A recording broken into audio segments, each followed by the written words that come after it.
Mimpi buruk itu pernah benar-benar terjadi di Malaysia. Bayangkan, sebuah stadion megah yang baru saja diresmikan dengan penuh kebanggaan. Tiba-tiba, atap raksasanya ambruk dengan suara dentuman menggelegar. Besi-besi berat ribuan ton jatuh bagai hujan meteor di tribun di bawahnya. Itulah yang terjadi di Stadion Sultan Mizan Zainal Abidin, Terengganu. Proyek ambisius yang dikebut habis-habisan demi sebuah pesta olahraga besar, tapi berakhir dengan kehancuran yang memalukan. Bagaimana bisa atap baja sebesar itu runtuh begitu saja? Apakah ini murni kesalahan desain, atau ada sesuatu yang lebih gelap di baliknya? Mari kita kupas dari awal.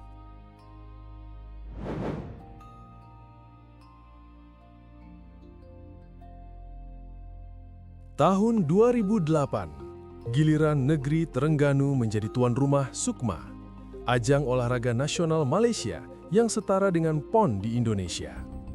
Kesempatan ini langsung dimanfaatkan sebaik-baiknya. Mereka ingin membangun kompleks olahraga yang megah, simbol kemajuan Pantai Timur. Stadion utamanya direncanakan berkapasitas hingga 50.000 penonton, salah satu yang terbesar di Malaysia saat itu. Namanya Stadion Sultan Mizan Zainal Abidin, diambil dari nama Sultan Terengganu yang kala itu juga sedang menjabat sebagai Raja Malaysia. Kalau proyek ini gagal, malu bukan kepalang. Dana yang digelontorkan pun bukan main-main, 292 juta ringgit Malaysia.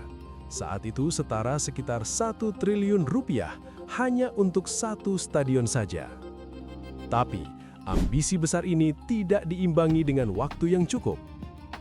Proyek mulai dibangun tahun 2006 dan harus selesai sebelum Mei 2008. Deadline mendekat, dan tanpa terasa, keselamatan mulai dikorbankan demi kemegahan. Singkat cerita, stadion pun selesai tepat waktu. Mei-Juni 2008, Stadion Sultan Mizan Zainal Abidin resmi dibuka. Masyarakat Terengganu langsung jatuh cinta. Mereka menyebutnya Permata Pantai Timur. Atapnya yang melengkung indah seperti 2 bulan sabit seolah melayang tanpa tiang penyangga. Euforia pun meluap. Orang-orang bangga karena stadion mereka terlihat lebih cantik daripada Stadion Bukit Jalil di Kuala Lumpur. Tapi kebanggaan itu tak bertahan lama. Beberapa bulan setelah SUKMA selesai, pekerja kebersihan dan staf stadion mulai melapor hal-hal aneh. Baut-baut baja besar tiba-tiba berjatuhan ke kursi penonton. Saat angin kencang atau hujan deras, terdengar suara derit logam yang mengerikan dari atas. Bahkan ada bagian atap yang mulai melengkung ke bawah, seolah-olah kelelahan menahan beban sendiri. Peringatan itu sudah sangat jelas. Tapi sayang, semuanya dianggap angin lalu.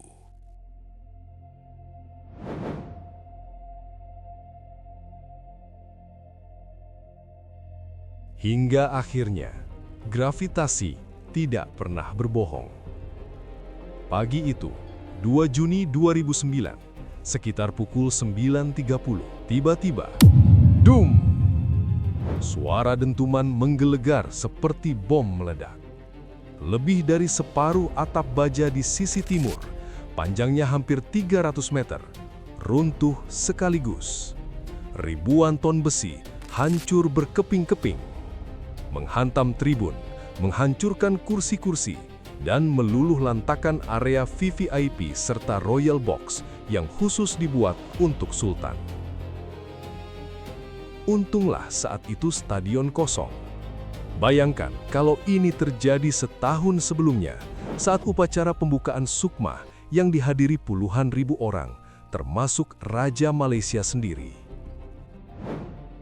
Tapi, cerita belum selesai.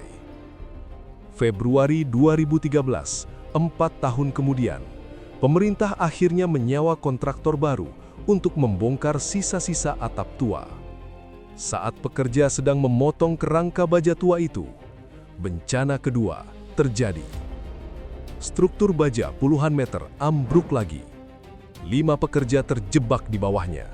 3 orang mengalami patah tulang parah. Publik Malaysia semakin murka. Bagaimana mungkin proyek perbaikan pun bisa berakhir dengan tragedi yang sama?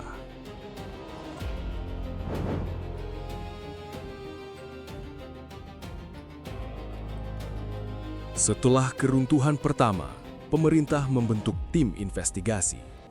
Hasilnya, kotak Pandora terbuka lebar. Laporan resmi menyatakan bahwa material baja yang dipakai di bawah standar. Desain space frame atap tidak dihitung dengan benar. Pengawasan kualitas di lapangan hampir tidak ada.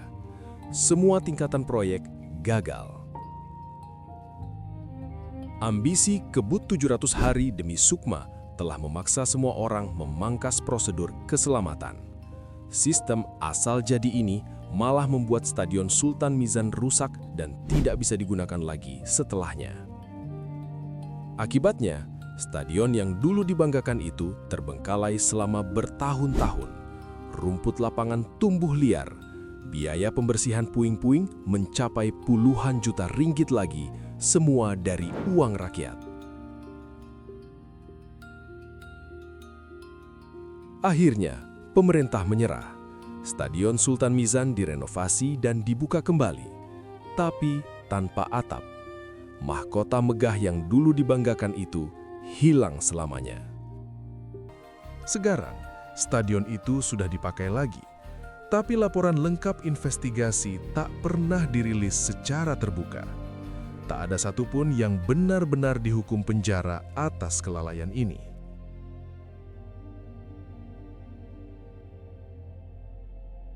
Jangan lupa like, subscribe, dan nyalakan lonceng notifikasinya. Karena masih banyak kisah serupa yang akan kita ungkap di video-video berikutnya. Terima kasih sudah menonton sampai habis. Kita jumpa lagi di cerita selanjutnya.